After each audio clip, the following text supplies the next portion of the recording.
তো last episode যেখানে শেষ হয়েছিল, এপিসোডের শুরুতেই আমরা তার কিছুক্ষণ আগের সিন দেখতে পারি। মানে এনজেন যেখানে বলছিল যে আমি সবাইকে খুঁজে বের করব আর সবাইকে বাঁচাবো, যেটা শুনে বান্ডার্স বলে যে তোমার মনে হয় যে তুমি এত বড় একটা ট্রাশ বিস্টের মধ্যে এটা করতে পারবা? এনজেন বলে যে তুমি যতটা ভাবতেছো এটা আমার কাছে তার থেকেও বেশি সহজ হবে, শুধু আমার একটু পাওয়ার ব্যবহার করতে হবে। যেটা শুনে বান্ডার্স ওরে চ্যালেঞ্জ করে যে তুমি এটা একা কখনোই করতে পারবা না। এনজেন বলে যে আচ্ছা তাই নাকি। এইটা বলেই এনজেন সেইখান থেকে লাফ দেয় আর নিচের দিকে নামতে শুরু করে। এরপরে নিজের পাওয়ার অ্যাক্টিভেট করে নিজের ছাতাটারে ড্রিল মেশিনের মতন ব্যবহার করে একটা জায়গায় ছিদ্র করে সেইখান থেকে বেরিয়ে যায়। যেটা দেখে ব্রো আর ডিআরও লাফ দিয়ে সেইখান থেকে নিচের দিকে নামতে শুরু করে।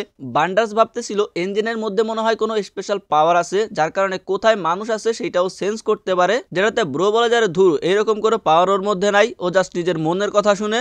যেটা শুনে তো বান্ডার্স অবাক হয়ে যায়। আর এরপরে কি হয়েছিল সেটা আমরা আগের এপিসোডেই দেখছিলাম। আমরা দেখছিলাম এঞ্জিন একেবারে সঠিক জায়গা দিয়েই বের হয়ে আসে, যেখানে রুডো আর জর্ডিয়াল ছিল।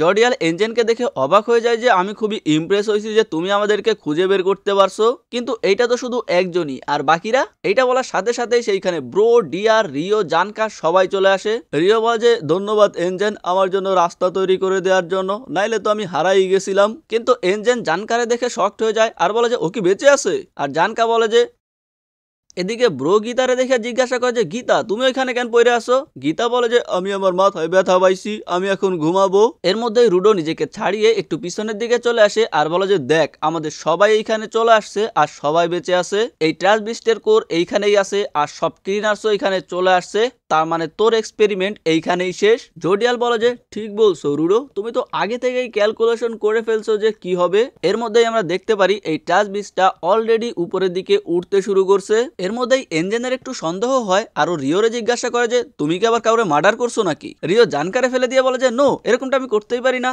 কিন্তু এর মধ্যেই এই জায়গাটার অ্যাঙ্গেল আবারও পরিবর্তন হইতে শুরু করে, কারণ বাইরে অলরেডি ট্রাশ বিস্টটা উঠতে শুরু করছে। রুডো এই ট্রাশ বিস্টের কোরের দিকে দৌড়াইতে শুরু করে আর বলে যে এইটা যদি একটা ট্রাশ বিস্ট হয় তার মানে এইটার কোর আইটেমও একটা ভাইটাল ইনস্ট্রুমেন্ট, যেমনটা আমি আমার ট্রেনিং এর সময় দেখছিলাম। রুডো নিজের কাছ থেকে একটা আইটেম বের করে সেইটার একটা নেইল গান বানায় ফেলে আর বলে যে তার মানে যদি আমি এটা ধ্বংস করে দেই এই ট্রাশ বিস্ট শেষ হয়ে যাবে। এনজেন তো সেই খুশি হয়ে যায় যে ওয়াও ওইটা একটা গানের মতো। কিন্তু রিও বেচারি মাত্র জানতে পারলো যে ওরা একটা ট্রাশ বিস্টের মধ্যে আছে, রুডো ওই কোরের দিকে নেইল গান দিয়ে অ্যাটাক করে দেয়। কিন্তু তখনই সামনে থেকে অনেকগুলো মেকানিক্যাল হাত বের হয়ে আসে যেগুলো ওই গুলিগুলো ঠেকিয়ে দেয়। এন্ড ইউ নো গাইস এগুলো কার হাত? আমরা দেখতে পারি বান্ডুসও এখানে চলে আসছে। বান্ডুস বলে যে রেইডার্সে ওর এখনো ট্রেনিং চলতেছে, মানে ও নতুন। যেটা শুনে তো ব্রো অবাক হয়ে যায় যে কি ও এখনো নতুন? বান্ডুস বলে যে যেহেতু এইটা ওর ট্রেনিং তাই ও যত শো অফ করবে তত ওর জন্য ভালো, আর তাই ও সবাইকে মেরে তক্তা বানাই ফেলবে। এর মধ্যে এনজেন আর রিও দুইজনে একসাথে বান্ডুসের উপরে অ্যাটাক করে দেয়, কিন্তু বান্ডুস দুইটা হাত দিয়ে ওদেরকে থামিয়ে দেয়। এরপরে ব্রো আর ডিআরও অ্যাটাক করে দেয়, কিন্তু বান্ডুস ওদেরকেও মেরে দেয়। রুডো আবারও নেইল গান দিয়ে অ্যাটাক করার ট্রাই করে, কিন্তু বান্ডুস ওকে এক থাপ্পড় মেরে ফেলে দেয়। মানে ভাই এরা সবাই মিলে এক বান্ডুসের সাথেই পারতেছিল না। বান্ডুস বলে যে ওর এই হ্যান্ডগুলো প্রোস্থেটিক আর্মস, যেটা ওর একটা নির্দিষ্ট বয়সের পর পর একটা করে বৃদ্ধি পাইতে থাকে। আরও দেখায় যে ও মাত্রই নতুন আরো একটা হাত পাইছে, মানে এতক্ষণ পর্যন্ত ওর কাছে 5টা হাত ছিল আর এখন 6টা হয়ে গেছে। আর এই হাতগুলো খুবই হাই কোয়ালিটির, তাই যতক্ষণ পর্যন্ত না ওরা বর্ডার পার করতেছে এই হাতগুলো পার করে ওরা যাইতে পারবে না। অন্যদিকে চিটনি গিয়ে পৌঁছায় হিউয়ের কাছে। আমরা দেখতে পারি হিউয়ের অবস্থা তো খুবই খারাপ, কারণ রিও ওরে গুলি মারছিল। চিটনি হিউকে বলে যে নতুনরা অনেক হার্ড ওয়ার্ক করতেছে আর তুমি এখানে কি করতেছো?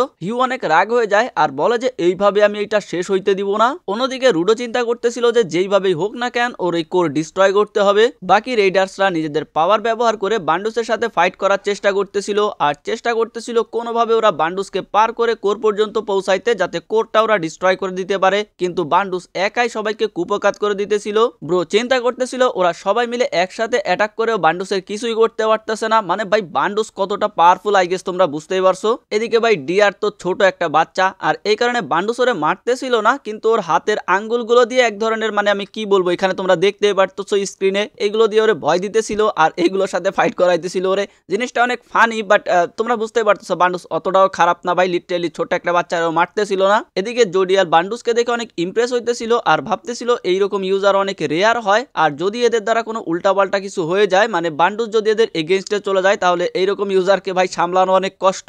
এর মধ্যেই সেখানে চিটনি আসে আর বলে যে ও জেবারকে ঠিক করে দিছে, আর জেবার বলছে যে ও জানকার সামনে অল আউট গেছিল আর আশা করি এটাতে আপনি খুশি হবেন। জোডিয়াল বলে যে ঠিক আছে চলো, এবার সময় হয়ে গেছে এখান থেকে বের হয়ে যাওয়ার। অন্যদিকে বাকিরা এখন পর্যন্ত বান্ডুসের সাথে ফাইট করতেছিল, কিন্তু এখন পর্যন্ত ওরা বান্ডুসের কিছুই করতে পারতেছিল না, শুধু মাইরি খাইতেছিল। কিন্তু রুডো লুকায়ে ওই কোরের কাছে যাওয়ার চেষ্টা করতেছিল, তখনই ওর সামনে ও একটা আঙ্গুল দেখতে পারে, মানে এইটার উপরে নজর রাখতেছিল আর কি। সো বান্ডুস ওরে ওইখান থেকে ধরে ফেলে আর সামনের দিকে আবারও ছুড়ে মারে আর বলে যে ওয়েলকাম ব্যাক। কিন্তু রুডোর রাগ লাগতেছিল যে এত চেষ্টা করেও ও পৌঁছাইতে পারলো না। ধ্যাত, বান্ডুস সবাইকে ধন্যবাদ জানায় যে আরে ভাই তোমরা তো আমার ট্যালেন্ট দেখানোর জন্য আমাকে সাহায্য করতেছো। এদিকে রুডো ভাবতেছিল যে ট্রাশবিস এতক্ষণে কত দূর পৌঁছাইছে, বর্ডার আর কত দূর বাকি আছে, আর বর্ডার পার করলে ওরা যদি সবাই মারা যায় কিভাবে মারা যাবে। এরপরে রুডো নিজের গ্লাভসের দিকে দেখে আর নিজেরে মোটিভেট করতে শুরু করে যে না রুডো, তুমি এত সহজে হার মেনে নিতে পারো না, তোমার কাছে 3RD আছে যেটা তোমার রেক্টো দিছিল, তুমি এটার অনেক কেয়ার করছো, তার মানে তুমি আরো পাওয়ারফুল হইতে পারো।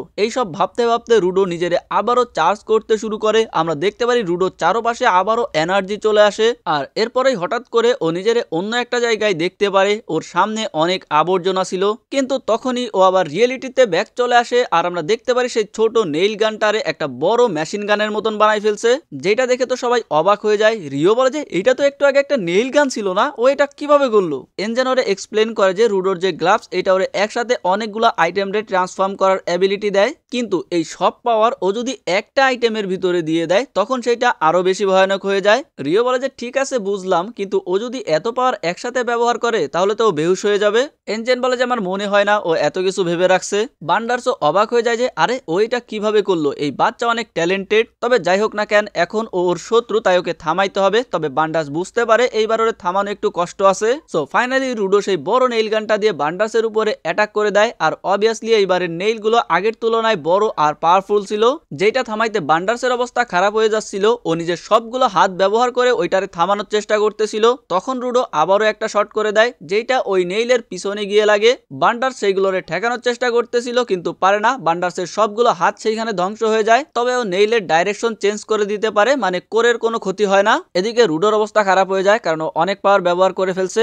বান্ডার্স বলে যে ইজি ছিল না তোমার জন্য তাই না, বাট কি করব, তোমার প্রিয় জিনিস যদি তোমার সামনে ধ্বংস হয়ে যায় কষ্ট লাগে, খারাপ লাগে। এরপর রুডো যে ওয়েপন তৈরি করছিল সেটাও ধুল হয়ে যায়। জোডিয়াল বান্ডার্সকে দেখে ইমপ্রেস হয় আর বলে যে তুমি অনেক ভালো কাজ করছো, তুমি আমাদের জয়েন করতে পারো। বান্ডার্স বলে যে আমার তো মনে হয় না যে আমি কাউকে আটকাইতে পারছি। জোডিয়াল বলে যে কোনো ব্যাপার না, আমরা অলরেডি স্পেয়ারের কাছে পৌঁছাই গেছি। আর আমরা দেখতে পারি যে ট্রাশবিসটা আস্তে আস্তে স্পেয়ারের দিকে আগাইতেছে। বান্ডার্স বলে যে কি আমরা বর্ডারের কাছে পৌঁছাই গেছি। জোডিয়াল বলে যে হ্যাঁ, ও একটু একটু সেন্স করতে পারতেছে, সো এখানে আর থাকার কোনো দরকার নাই। সো বান্ডার্স এখান থেকে উঠে যাওয়া শুরু করে, যেটাতে রুডো বাজে আরে ভাই তোর ভাইটাল ইনস্ট্রুমেন্ট। তখনই আমরা দেখতে পারি বান্ডার্সের ভাইটাল ইনস্ট্রুমেন্ট ওর সাথে আবারও জোড়া লাগতে শুরু করে। বান্ডার্স বলে যে হ্যাঁ, তুমি যদি তোমার ইনস্ট্রুমেন্টের ডিপলি কেয়ার করো তাহলে এটা পসিবল, মানে সহজভাবে বললে বান্ডার্স ওর ভাইটাল ইনস্ট্রুমেন্ট ফিক্স করতে পারে, প্যারা নাই। রুডো বলে যে তোমরা এখান থেকে পালাইতেছে কেন। জোডিয়াল বলে যে আমরা পালাইতেছি কই, সবকিছু প্ল্যান মতোই হইতেছে, আর তোমরা হচ্ছে এখানে একটা খাঁচাই বন্দি পিগের মতন, আমরা তোমাদের সাথে কেন থাকবো। আর হ্যাঁ, তোমরা না কোড ডিস্ট্রয় করবা, এতক্ষণ এটা করে নেওয়া উচিত ছিল নতুন আর একজন নিউবি আসার আগেই।